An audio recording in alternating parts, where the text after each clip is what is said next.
Yo, what is up, guys? MrDeusVox here, and let me just mention something before I get started. If you're a viewer, if you ever viewed one of my videos from when I was on my other account called Primus, thank you for following me to my new account, MrDeusVox.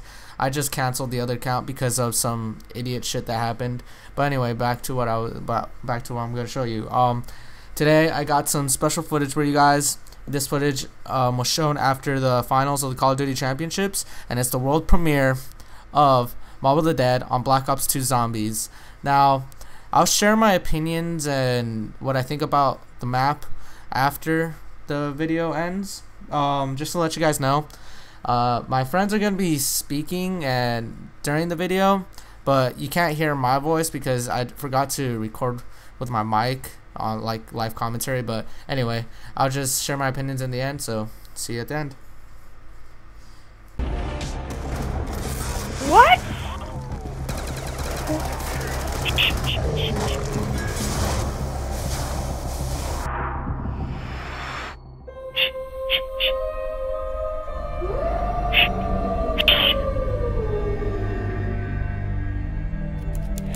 Aw, now they played the game music. Where are we going from here? Where do we go?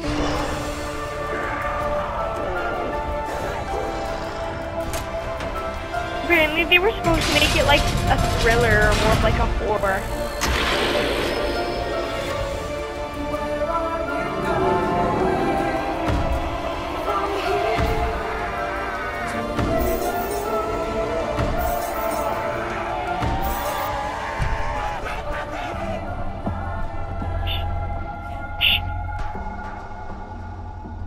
It was a challenge to try and capture something as iconic as Alcatraz. You know about this. This is arguably the most famous prison in the world, and now you're in it. Just the space, the physicality of it, because it's quite claustrophobic. When modern day prisons are designed, they really consider not intimidating people or making the spaces, as least stressful as possible. Well, Is this like a Alcatraz didn't suffer from those restrictions. They did the research, they went out, studied Alcatraz, not just from books or internet. They were actually there to feel the environment, so it really sets a mood that gets you a little spooked. Well, we kind of started with the base layout of Alcatraz. The entire island we ended up roughing out Is this the in new kind of zombie a map? box form, and then figuring out what play spaces we wanted to use out of that, what would be the most interesting areas to play in, and the connections between spaces, and spaces that the public doesn't necessarily get to go into. We really did a lot of pushing to really enhance that psychological horror aspect that we're really looking for. And this is a really good opportunity to really tell something special. Like I got stuck right through the gates to hell! This time around, I feel like it's been identified that there are these side missions that you're going to go out and try to accomplish. Al and the rest of the groups put together this escape plan, but the point is to get the parts and assemble this plane so they can get off the island. We did something new for the first time. We have actually contextual music that goes off. So that's a first for zombies. And it's all based around this horror thriller aspect. Every location will have a specific stinger that you hear when you find it, when you discover it, when you start unraveling the story. We start building on the music that you're hearing. And it's really enhancing that experience and going along with it. NV1. We're watching, no, they're showing a Mob of the Dead thing now. What? I want to see that. Because we wanted to embrace this kind of horror thriller element, we wanted character actors, guys who could really embody someone and then convey emotion. So that's why we went for guys like Ray Liotta, getting in that kind of guy, we wanted the frantic nature. So he plays a character called Billy Handsome, who's this kind of psychopath who would be employed by the mob to kill people in interesting ways. Chaz Palminteri, he plays a guy called Sal DeLuca, an old mob boss. Michael Madsen playing Finn O'Leary. He's kind of worked himself from the floor, from the streets. He's got his hands dirty in the blood and the guts a couple of times. And then we had Joe Pantoliano, and he plays Arthur Arlington, who's nicknamed the Weasel. Those guys, they bring a quality and a subtlety and timing that you can't really identify or try to recreate. Bring it on! Dirtbags! You start off in the afterlife mode, and that's just going to be what's going on. You're going to try to solve the mystery from the second you start. Afterlife, to me, brings a new element, like a new puzzle element. Forces me to think a little bit more, or look for the clues, or kind of think of zombies on a slightly deeper level. You see clues throughout the map that tell you, ooh, perhaps if I'm in the afterlife, I can interact with this object, or there's some puzzle going on here that I need to be in the afterlife. Back east, I whacked a dirty dentist with one of these. Took forever, too. Alcatraz has a Civil War kind of fort background before it turned into a penitentiary. And so we had this kind of backstory, the idea that the warden would have collected Civil War weaponry. And one of them is a blunderbuss. It's a fictional weapon, but the idea of the combination between a blunderbuss and a Gatling gun.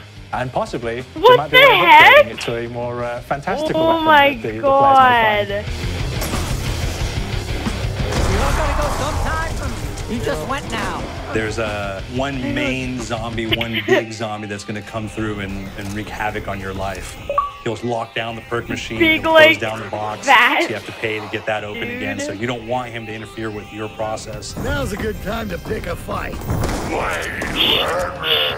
It's a fun challenge. It keeps things moving forward. In terms of perks, we have a new perk called Electric Cherry. When you reload, it gives a shock around you, which scales over time. I was asking for it, greaseball. There's so much to experience in this map. Every time I play it, there's a new tactic to take, a new experience, a new objective to go for. But there's also this layer of things that we aren't exactly exposing to the players right off the bat and will need to be discovered. Don't let me go. Is it the calling we hear? We've got the undead in there, we've got these historical elements, and these fantastic actors all seem to be with peace with each other in this kind of same world. So it's magical, and our team is incredibly excited by it. Is it the calling we hear? How do Oh my god, that's like nothing I was expecting.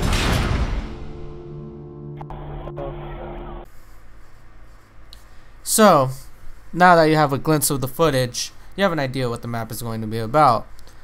What I think is this map is going to be epic. It has everything. It has an eerie, spooky feeling that you get. It's based on Alcatraz. It's San Francisco, California. You're on an island, deserted from all human life. You're stranded in the middle of the sea, which you're fighting your life to escape, which kind of hints out that, like they said in the video, that in the footage, that they have to make a plan. They're making steps to get off the island. So I'm pretty sure that's gonna be the Easter egg.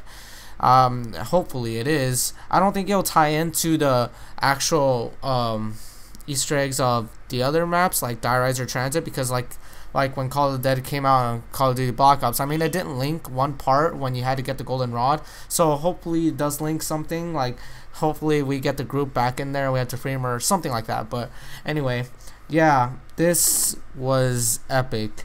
As you saw, there was that huge zombie, which I think is gonna replace George A. Romero from the original Call of the Dead Black Ops.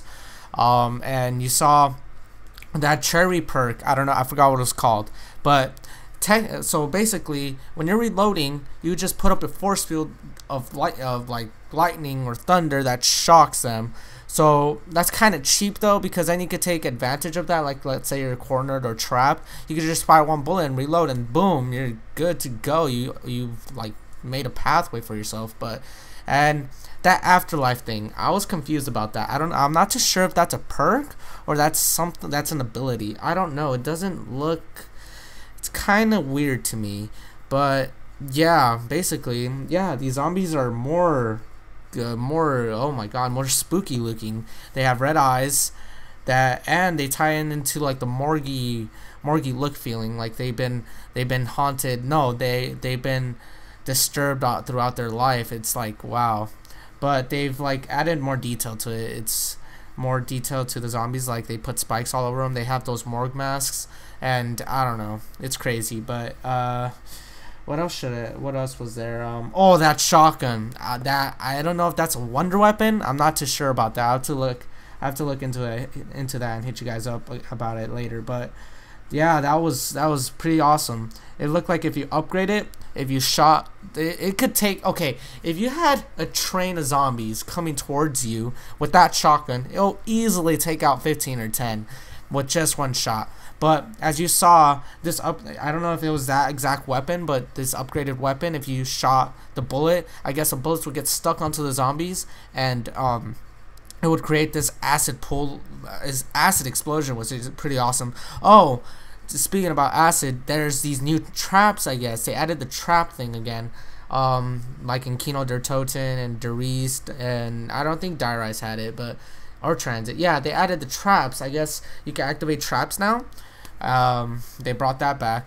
I hopefully, because Jimmy Selinsky tweeted out that they would to either keep a perk, to either make a new perk, or bring one back. So hopefully the fans decide to bring one back, because this map looks perfect for PhD Flopper. I gotta say it does. And imagine all the damage you can do with Flopper in your power. But yeah, this map is pretty cool. Can't wait till the 16th. Maybe I'll request a day off or something. But yeah, thank you guys for watching. Make sure to comment, rate, like, subscribe. Yeah, keep in touch, because I'm gonna be uploading more videos like Minecraft Let's Plays, Journey to the End, that kind of stuff. Gears of War, Black Ops 2 Zombies, of course. I'll bring more info to you guys, and Call of Duty, Red Dead. Yeah, a lot of things for me coming soon. So thanks for watching. Peace.